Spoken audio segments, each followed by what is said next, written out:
Dr. Hendricks is a household name in evangelical Christianity of our day.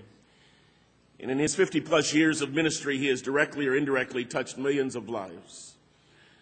He's been a faculty member since 1951, and he sees the adult children of former students now attending his classes. He still maintains a rigorous travel schedule. He has ministered in over 80 countries through speaking engagements, radio, books, tapes, films, and as a board member. He is also a former Bible teacher and chaplain for the Dallas Cowboys football team. He was recently honored by the Fellowship of Christian Athletes with the Tom Landry Character Award. It's under his leadership the Department of Christian Education was founded, and in his honor was begun the Hendricks Center for Christian Leadership. Prof loves his wife Jean and their family with a devoted passion. He's touched all of our lives.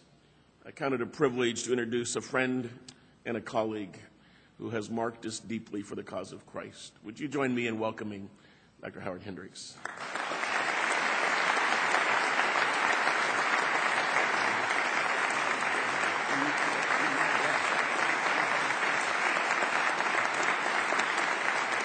Thank you.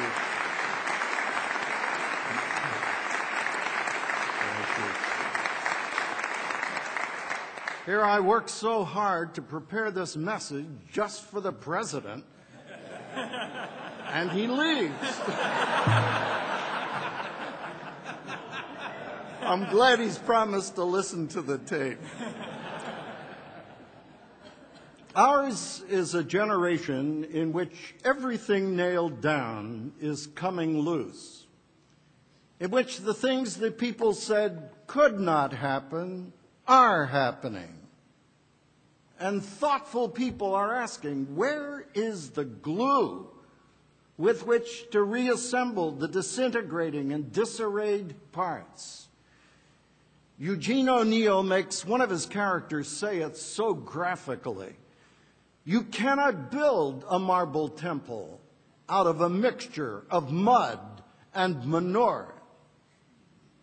But we continue to try.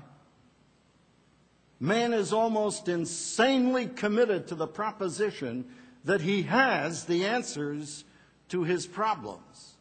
He's forever building his little sandcastles only to discover the inundating tides of reality washing them out to sea.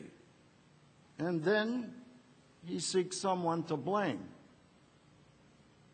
Scratched across the wall in my hometown were these words: Humpty Dumpty was pushed.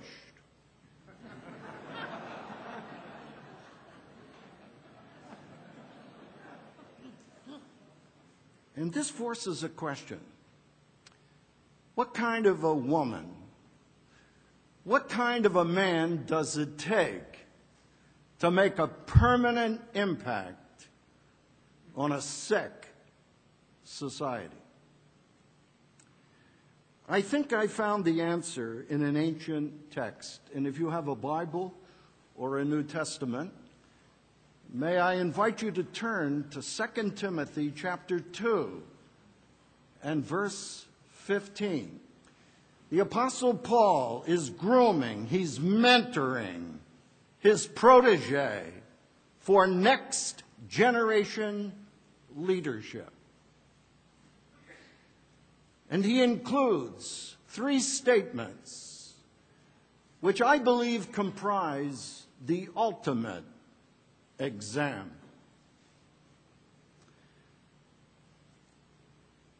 He begins by saying, do your best, make it your aim, concentrate, focus. And then he sets forth the essential components of permanent impact. In order to make it personal and for you to remember, I put these 3 statements in the form of a question. So let's take an exam. Please keep your eye on your own paper. No cribbing, please. Question number 1. Is the Lord well pleased? A passion for a person. Do your best to present yourself to God as one approved. Have you discovered that it is possible to be eminently successful before men, even in the Christian community, and a total failure with God?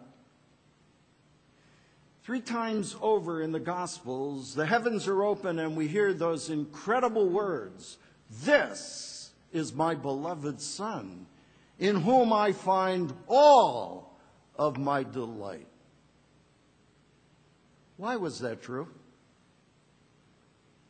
We really don't know to the full extent until we get to the book of Hebrews, where we are informed that before Christ visited our planet, he paused on the threshold of heaven and said, "Lo, in the volume of the book it is written of me, I delight to do thy will, O God."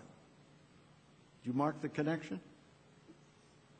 God found all of his pleasure in the Son because the Son found all of his pleasure in doing the Father's will. Has the Spirit of God ever etched on the ledger of your life those words that fell from the lips of our Savior when he said, "Without me, you can do nothing"? Oh, the awful finality of that word. Something. Nothing.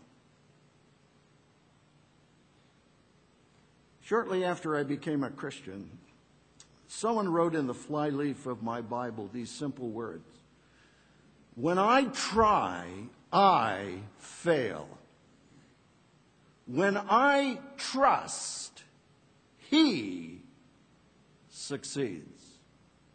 World of theology wrapped up in that couplet. The flesh only knows one thing, and that's failure. And as far as I can determine from the Scriptures, God has no self-improvement program for your flesh. But the Spirit can only do one thing, and that's succeed. And to the extent that you and I take each and every step by means of the Spirit, then and only then can we live and minister so as to please him. The Christian life and ministry are not difficult. They're impossible. They're a supernatural life and ministry. And you cannot live a supernatural life, you cannot engage in a supernatural ministry by natural means alone. Everything coming from God, nothing coming from you and me, is the secret to Christian life and ministry. Watch the danger of a misplaced confidence. God will use your education. He will use your experience. He will use your giftedness. He will use your personality. But for God's sake, don't trust on any of those. You will be severely disappointed. George MacDonald said it: God is easy to please, but hard to satisfy.